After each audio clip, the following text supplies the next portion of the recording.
conceivable innate grammatical information.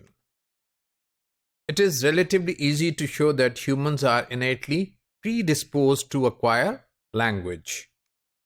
The hard part is finding what is innate. People have indulged in speculation for centuries. Especially, we have known many experiments, especially by the Egyptian king Psammetichus, who sent two children with a deaf and dumb shepherd to jungle, and when they were brought back, they could utter one word, bibok, which was of Phrygian language. So he knew that the divine language is not the language of the pharaohs.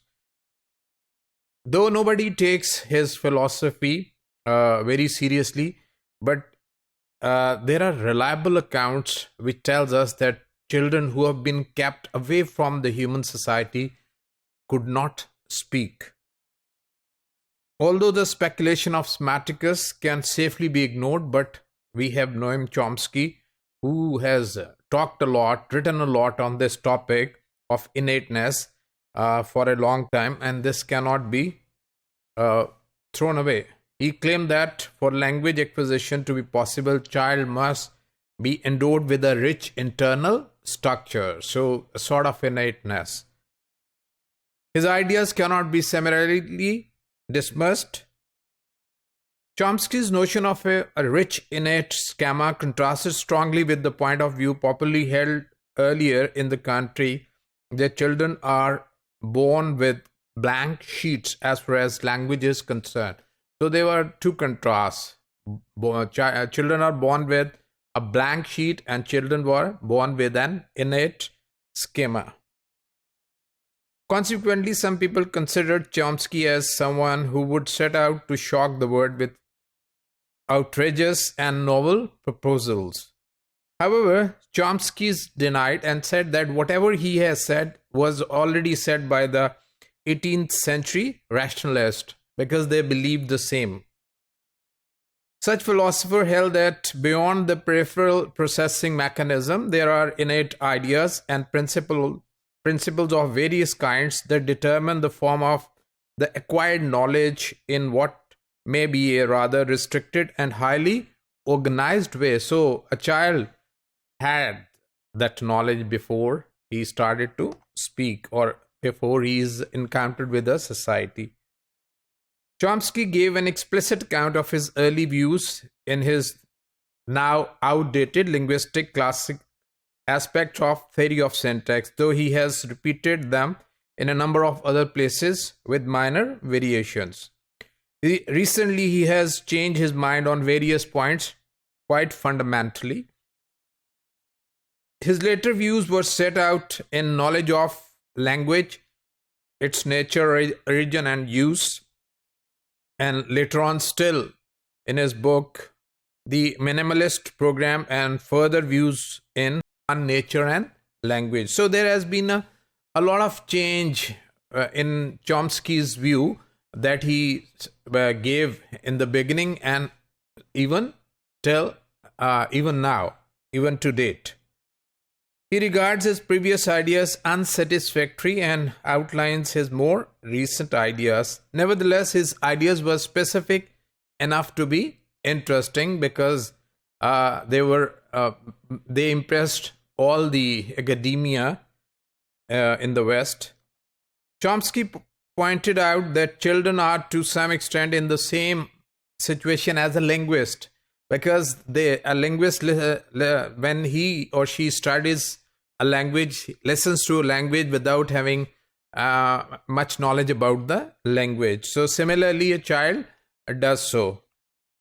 Both child and linguist are surrounded by a superficially unintelligible confusion of sound which they must somehow sort out. According to Chomsky, children would know in advance how their internalized grammar must be organized. So they already have knowledge of their internalized grammar. They must have sets of following rules, for example, semantic rules, syntactic rules, and phonological rules. So according to Chomsky, these sets of rules are found in children's. He assumed that children were endowed with an innate hypothesis making device which enabled them to make increasingly complex theory about the rules which would account for the language they heard going on around them. So these innate hypotheses interact with the sounds, with the language they are confronted with, and thus they start making their own rules. In making these hypotheses, children were guided by an inbuilt knowledge of language universals, that how different languages work. So they start working on the language they are encountered with. These provides a blueprint for language so that the child would know in outline what a possible language looked like.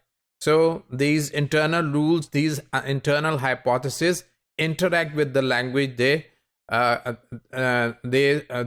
in their surroundings, and they start forming their rules.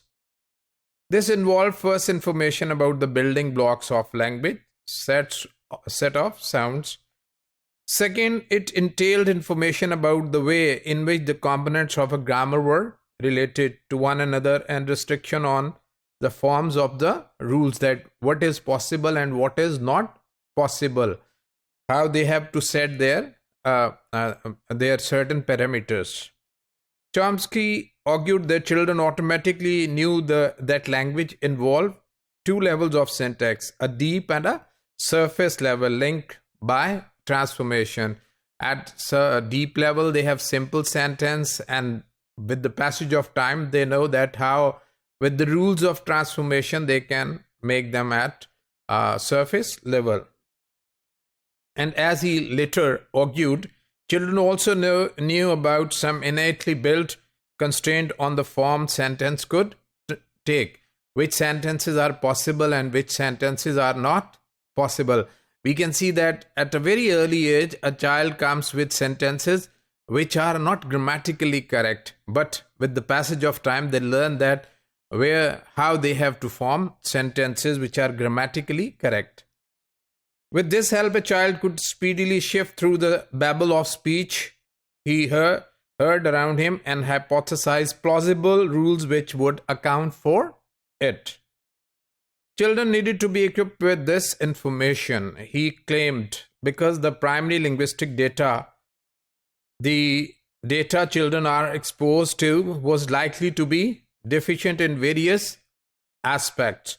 So they learn with the information they have and come over all the deficiencies.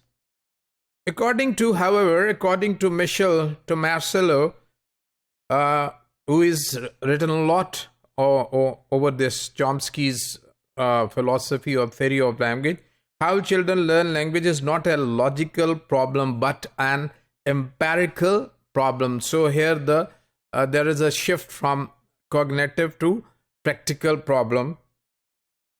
In his opinion, we need to turn to usage-based approach, one which explore how human children combine inherited talents and learned skill as they acquire language. So he is saying something different from Chomsky.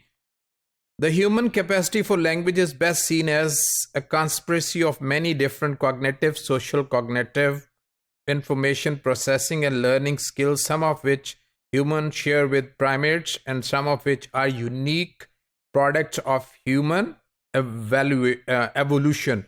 So according to this researcher, it is not simply the innate, it is a combination of cognitive, social cognitive, information processing and language skills that enable children to learn their mother tongue.